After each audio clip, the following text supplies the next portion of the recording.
Welcome to SportsCenter from the nation's capital. I'm Scott Van Pelt. We will have full post-game reaction from Thursday Night Football from Lambeau, where the Packers impress again. We'll visit with one of the stars as they knock off Washington.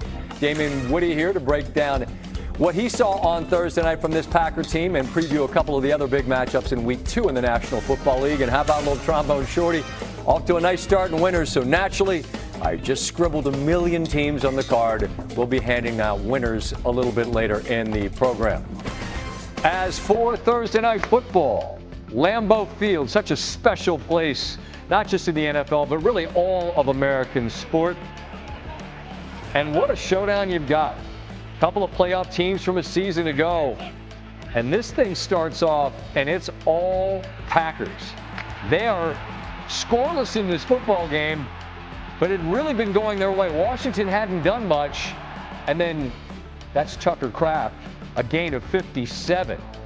3rd and 9, money down in the NFL, and here comes Love. That's a big man. He's handing out the punishment, running over the rookie Trey Amos. First down Packers. Very next play, Josh Jacobs is a threat. Little look in that direction, and then a quick dart to Romeo Doubs. Matt LaFleur fired up. Packers lead 7-0. It's still 7-0. And it's Love.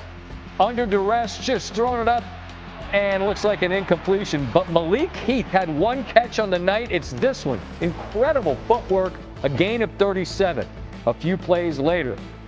We said this often on Thursday night, or Al Michaels did. It's Love. Tucker Kraft, get off me. A gain of 17. Love had 214 passing yards in the first half. Most in the first half in his career. It's 1st and goal. Josh Jacobs, for the 10th consecutive game, has a rushing touchdown.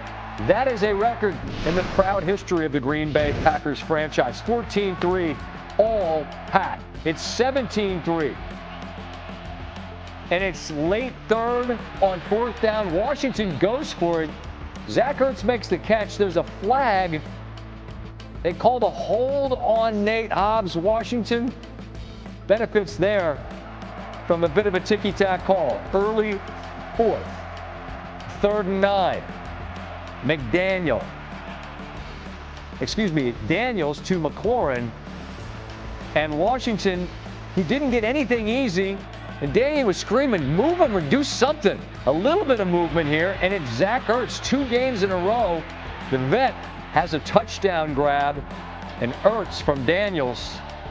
And Washington is suddenly down just 7. Had a bit of a feel like the Minnesota game. They're not in this game at all, and yet they're only down 7. And then, who else? It's Kraft. The flag was on Washington. That's the 3rd down completion. Kraft 6 for 124, and they run a beautiful play design here. And they hit him again. Kraft for the touchdown.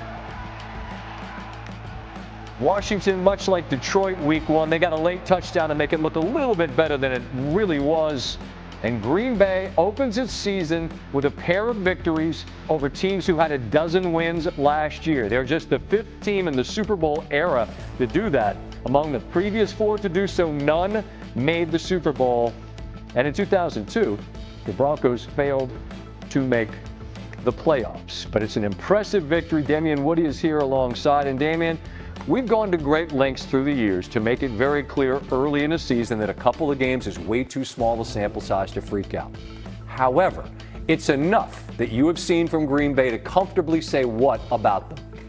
Oh, they're right there with Philadelphia in the NFC. Like the way that the Green Bay Packers are playing right now. And I said when Michael Parsons got traded to the Packers, he brought juice with him.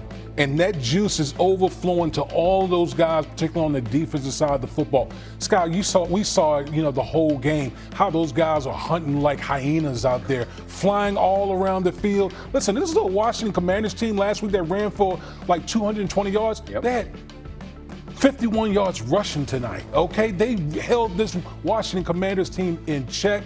And when you're playing this well defensively, think how aggressive that Jordan Love and company on offense can play, knowing that they have a defense that can totally back them up. It certainly helps frame what was a really disappointing week one from Detroit, right? You see a game like this against a team who made it to the NFC Championship game in Washington, who has an explosive offense. They didn't go nuts against New York, but New York's got a nice front as well. But now this is 2 weeks in a row where they've really stifled on defense. And then as you said that can really help Love. How does it help so much for Love to get into a rhythm on offense when the defense is giving him the football back right after one series after another? Well, I think it's the aggressiveness. We saw it time after time with the Green Bay Packers on offense, those shot plays down the field. And when you have a defense playing the way that they're playing, where they're basically eliminating the opposition's offense, you're able to take more, when I say gambles per se, on the offensive side of the ball. We know this Green Bay Packers team, they have so many weapons, whether you talk about Tucker Kraft, Matthew Golden, Romeo Dobbs. They have a plethora of weapons out there, so this is what it's all about. Watson's still on the bench and will be back maybe week 5, perhaps week 6. Reed went down very early with a shoulder injury in this one, so weapons, yes. But the way this defense is playing, and again, I made the point, Detroit had the late touchdown week 1, Washington got the late touchdown here. I mean, the game largely wasn't that competitive, and they bottled up Daniels. 2 weeks is only 2 weeks, and you are at home, yes, but you're very comfortable in saying put them right there with the team that just won the Super Bowl. Absolutely. Think about this over the last 2 weeks. The Detroit Lions, who had the number one seed in the postseason last year. The Washington Commanders, who went to the NFC Championship game. And both of those defenses held both of those teams to 250 yards and less. Josh Jacobs is going to be our guest. We'll visit with him a little bit later. Again, he's got a touchdown in 10 consecutive games. Anything about this concerning to you from the Washington standpoint, given that Daniels did look like he rolled an ankle there late, did stay in to get the late touchdown to Debo? But the offense hasn't really popped these first 2 weeks. They've got the Raiders, and then they hit the road for a couple. Is there anything concerning about this NFC Championship team from a season ago that folks around here in our neighborhood are hoping to see ascend? What haven't you seen from them early? Yeah, I think the deep passing game, those explosive plays in the passing game hasn't been there yet. Sometimes it can take a little time to get that connection going in the deep passing game with Terry McLaurin, but I think that's the element that's missing with the Washington Commanders. They were able to run the ball for a ton of yards last week, but they need those explosive plays in the passing game. We got to go, but as a man that made his living trying to keep his quarterback's uniform clean, the get-off speed from number 1 in the white jersey. It's sick. It's just absolutely sick. I felt so bad for the rookie out there just trying to block him one-on-one. It was bad. It was real bad. Rookie or the right tackle or left. It didn't matter. Or Tunsil, the left tackle, has been around for a while. It's really hard to keep. And he's got some company there. That get-off speed, that's a youngest defense in the league.